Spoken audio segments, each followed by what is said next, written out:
And if only there was somebody to blame. Oh, wait.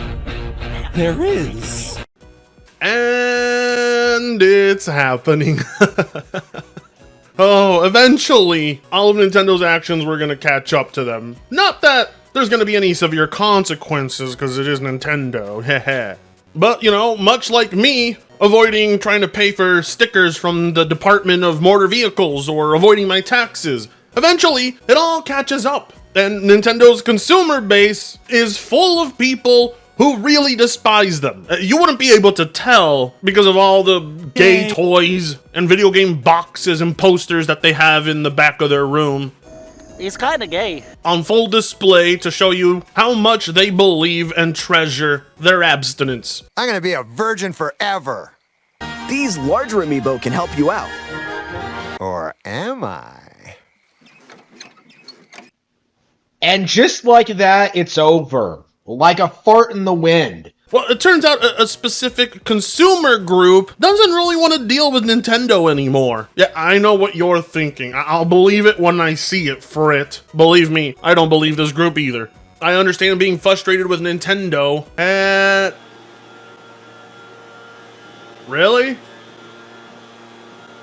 Seriously? When did I schedule? Yeah, I was my gardener. You know what?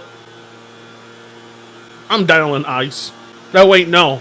Then they'll come after me. Sorry about that, guys. I'm less than about an hour away from Portland, Oregon. If I was any closer, you wouldn't be hearing that leaf blower. Anyways, activist group calls for major Switch 2 boycott. Now, normally, things like this would give me a raging... He has an erection. Unfortunately, it's coming from Nintendo, guys. Are we really supposed to be convinced that they're going to boycott anything? If they can't even bother to boycott Nintendo, charging them absorbent prices for video games older than their college education, what makes them think they're going to accomplish anything? I mean, I admire the attempt, but either way, let's have a read. Let's laugh together at how pathetic this fan base is. Activist group Gaming Consumer Rights has launched a website urging people to boycott Nintendo in response to its poor marketing practices surrounding the Nintendo Switch 2. Yeah, here's the problem with that. You can't just go and buy Nintendo Switch 2s and then make this website. That's the mistake I notice a lot of creators make. Mutahar, RGT85, basically every single Nintendo YouTuber in existence. Yes, that includes Arlo, even though I like him, and especially Dreamcast guy. Please do me a gigantic favor and take a long walk off a short dock. Like, what the fuck are you guys doing? Every single person I've heard advocate for any kind of boycott already owns the devices. I don't even advocate for a boycott. My dream is to see Nintendo crumble and fail one day, and that is due to their own failures.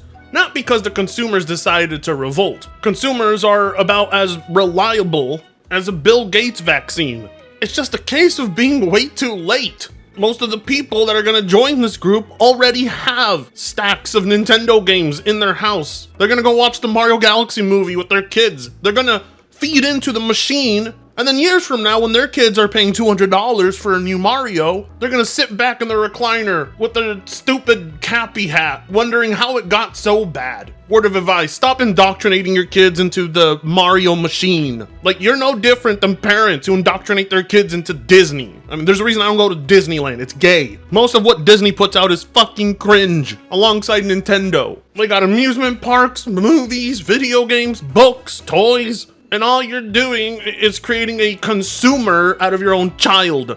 Be selfish for once. Tell your kids, no son, it's gay. I will not buy you Mario. You will play Space Harrier like an adult.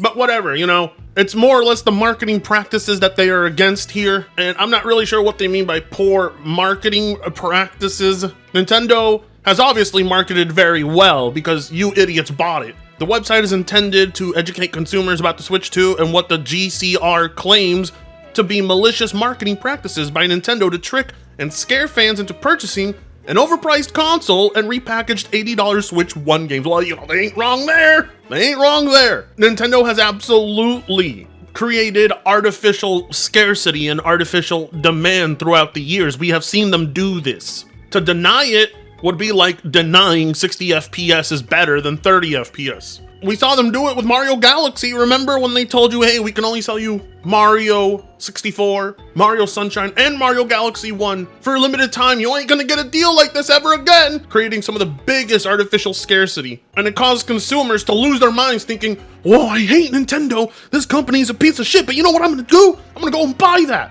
And then here we are, and now they're selling you Mario Galaxy 1 and 2 separately with no artificial demand. Would you look at that? You got suckered in like morons, because you are morons. And it's true. A bunch of the titles for the Switch 2 are simply repackaged Switch 1 games that you have to purchase brand new if you want those enhancements. Oh, well, I mean, if you want some of the enhancements, you still have to buy it, but separately. Thus making some question, what the hell is a Switch 2 port exactly?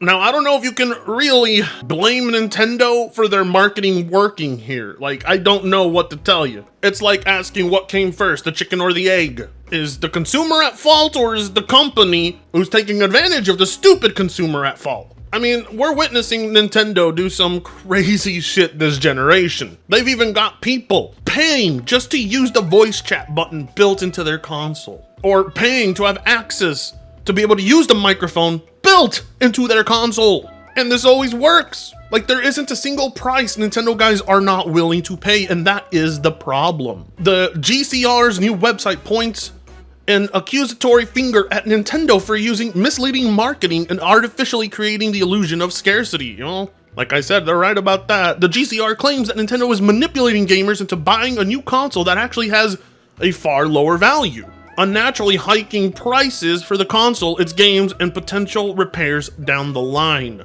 You know, the solution isn't to boycott, because if you gather all the people in the world who have a problem with Nintendo, it won't even make a dent in their sales. They are the Disney of gaming. They have a consumer base that has been conditioned and trained into consuming everything that comes out. Every Nintendo guy I know buys Nintendo games by default. Not because they look forward to it, but by default, like it's something they have to do. In that sense, they're no different from the modern day Activision consumer.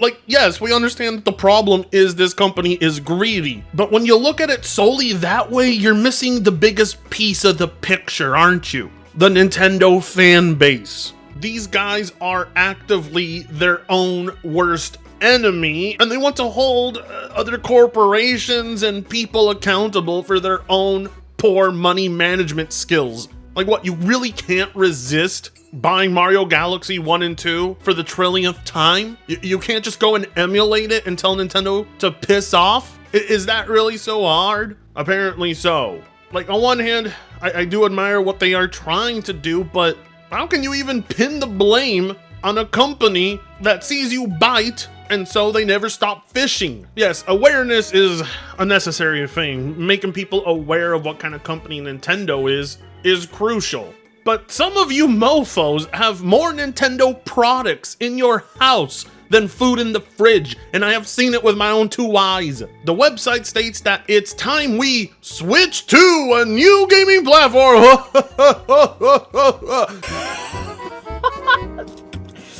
Kill me, please. I want to die. And urges visitors not to support Nintendo by taking their purchasing power to other options. I mean, I'm completely behind that. That's why I want to start a video series called Nintendo Alternatives, where I recommend alternatives to popular Nintendo franchises that people have loved for decades. You would be amazed how many titles out there exist that you didn't know about because you were a Nintendrone that legitimately believed they were the best publisher. The mission statement of the Gaming Consumer Rights Group is straightforward. Gaming Consumer Rights wants to correct the corruption in video games that has pushed AAA towards greed and bloat. Gaming should be accessible and fun for everybody, regardless of their budget, country, or lifestyle. I don't think there's a single movement that can correct that action. Unfortunately, the only way you can correct the current course gamers have set this hobby on is by just outright making the products unavailable, which is also something I'm against. You would figure, okay, hopefully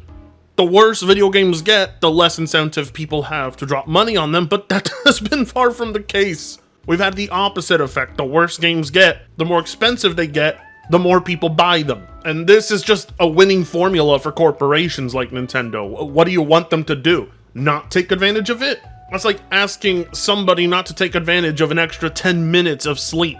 The GCR has set its sights on Nintendo and still relatively new Switch 2, accusing Nintendo of artificially creating the illusion of a shortage to give buying the console a false sense of urgency. Again, they are right about that. FOMO is one hell of an effective business strategy. It's worked out very well for Nintendo and Sony. Even Microsoft has gotten on board with that, telling people you gotta buy the Xbox when it comes out because it's gonna be cheaper.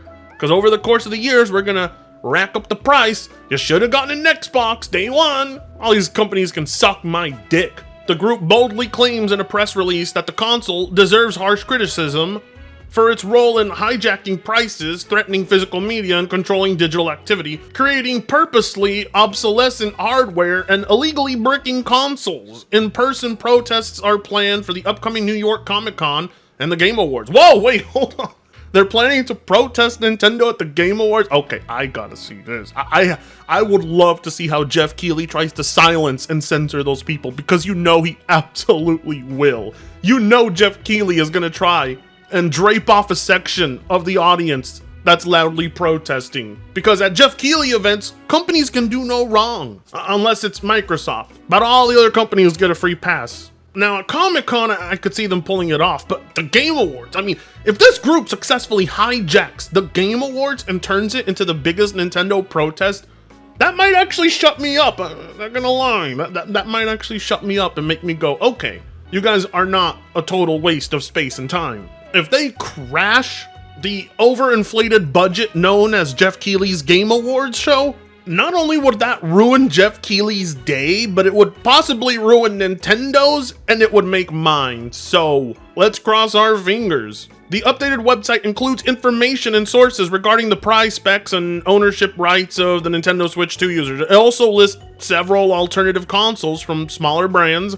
and educates gamers on how to support the group's mission and drive change in the industry. These guys are way over their heads, but I kind of like it. Fan criticism is causing a shift in the gaming industry. Several publishers have dropped prices following outcry. Well, this is news to me. The gaming consumer rights movement firmly believes that if enough consumers are loud enough in their protests, they can shape the future and economics of the video game industry. I mean, they could, but with your Mutahars and with your RGTs and with your Dreamcast guys, that ain't gonna happen. Influencers make other people feel awfully secure in their terrible purchasing decisions. They're gonna have to bully those creators into submitting. As mean and pathetic as that sounds to say, it's just part of the truth. The site's FAQ points out that the gamer outcry has already seen some effects in citing the price drop for Borderlands 4 and The Outer Worlds 2. That is true, that did work for those titles. Not saying $70 is a great price, but those low pre-order sales numbers probably is what caused the shift. The question is, why can't gamers do the same for Nintendo? The site also mentions counter-wide efforts to combat potentially manipulative behavior by large gaming companies. This includes a lawsuit in Brazil over the EULA's ability to brick consoles. Ayo! That was one of my biggest videos this year. And the UK Amazon's physical game key card discounts, potentially meant to encourage physical ownership. The website also points to Hollow Knight, Silksong, blah blah blah. Okay, well anyway, it seems like this movement has a lot more people involved than I was thinking. Now, of course, I do find some of their arguments cringe. Look, this is a hobby. Gaming is not a charity, but it also doesn't make sense to be such an expensive hobby. Because when it comes to the give and take relationship between gamers and corporations, that gap is widening further and further. You're just simply getting less for your buck. And to try and argue that that's not true is like arguing inflation hasn't affected anything. We're living in a time where fucking Mario Kart is $80. And the fact that nobody wants to stand up and say something, instead they're like, well, let's go pre-order the Switch 2 bundle and oh well. Yeah, you don't really see this too often in other hobbies. When things get unreasonably expensive, you see plummeting sales that contribute to dollar deals. Like if we take a look at Microsoft, I don't think Game Pass would be such a good value if Microsoft wasn't struggling so hard. And don't forget how they wanted to raise the prices on you for online, nearly doubling it. For some reason, consumers can absolutely protest those companies, but they can't with sweet old Nintendo. Anyway, it's nice to see that there is some movement against Nintendo that isn't solely from Brazil, that isn't solely from the UK, or random weirdos online like me. If what anybody says here is true, and these guys end up making a scene at the Game Awards over this, it's going to be one hell of a week for content. And if you want to be there for it, well, you know what to do. Like, comment, share, and subscribe if you so choose to. With that being said, see you in the next video. Fritongo sucks ass.